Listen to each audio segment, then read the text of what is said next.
Hi, I'm Mary, and this is another magical math moment.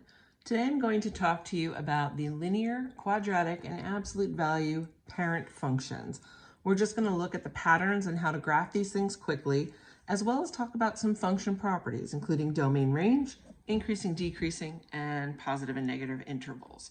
So let's start with linear, the first function many of us learn.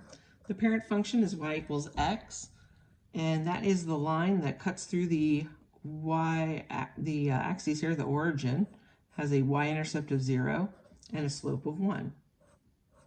Hopefully when you notice this, you'll also see that it bisects the first and third quadrants. Easy peasy. Quadratic. This one gets a little sneaky. This is usually the second function you learn about in algebra classes. We have y equals x squared. This function will have a vertex at the origin, and the pattern for graphing is to go up 1 over 1 in both directions. The next set of points will be up 3, 1, 2, 3, over 1 from the previous points. And then can you guess what the next jump up will be? Yeah, it's 5. 1, 2, 3, 4, 5. And I got a little overzealous with this one. So if we sketch this, you always want to try to make it curvy there, which is kind of tough. The longer you've been doing this, the prettier it will look. Wow, that's actually really good. All right, let's see if I can get the other side. I've probably set myself up now. Yep, see, it's flat. That's okay. But you get the idea. The more you practice it, the better your graphs will be. It's still not horrible.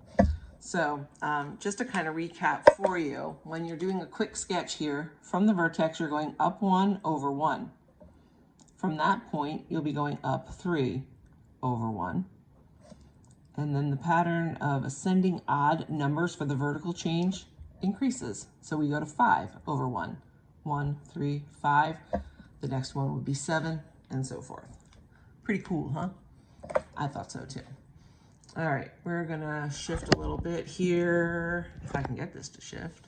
Haha, we're just gonna cheat and do that. To look at absolute value, the parent function, y is absolute value of x. The vertex is at 0, 0.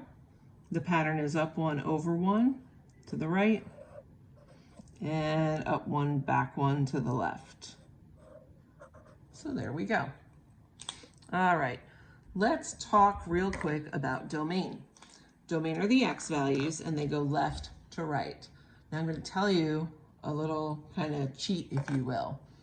If you look at these graphs, left to right, they're all starting at negative infinity and going to positive infinity. Another way to say that interval, negative infinity to positive, is the same thing as all reals, which is this big funky symbol, right? It's like a capital R with another line there.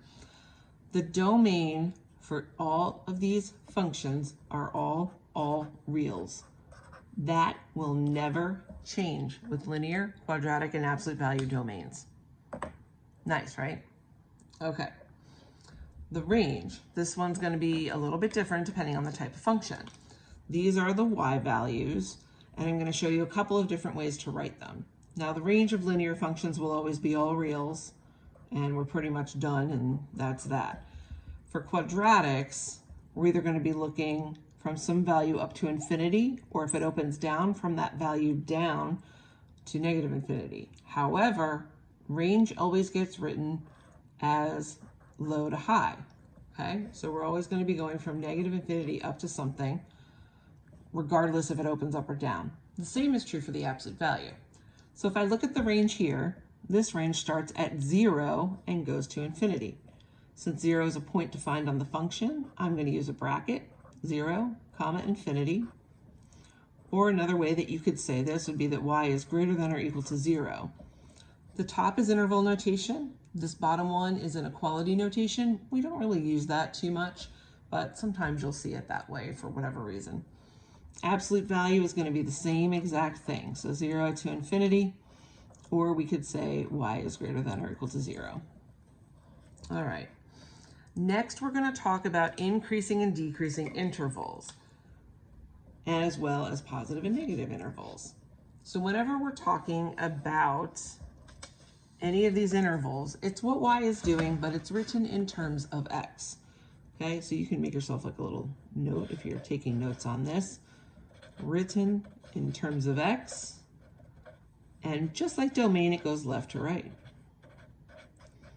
So increasing, think about a roller coaster where it's increasing. Let's look at the linear function. It increases over the entire domain, all reals. Quadratic and absolute value, it gets a little sneaky. Quadratic function starts high, comes down low, it's decreasing, hits a minimum, changes direction. So this thing is increasing from 0 to infinity. The same is true for the absolute value function, 0 to infinity. Again, we're looking at what y is doing, but we're writing it in terms of x values. Decreasing is going the other direction. So for the linear parent function, if it increases everywhere, it can't decrease anywhere. We're going to write none. Or NA. Doesn't exist. You don't want to say 0. That's a value. For the quadratic function, it's decreasing on the other side. So from negative infinity to 0. The same holds true for the absolute value function.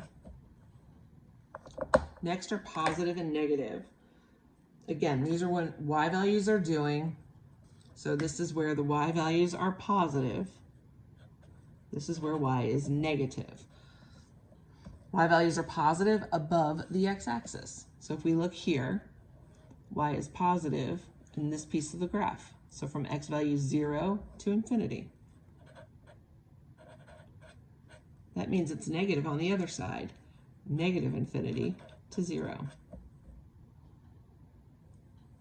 The quadratic parent function is positive everywhere except 0, because 0 is neither positive nor negative. So we can write this a couple of ways. The way I would probably say this is all reals, comma, x not equal to 0.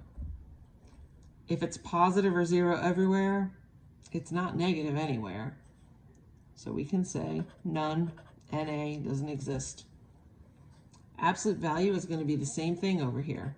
All reals, x not equal to 0, and none for the negative interval.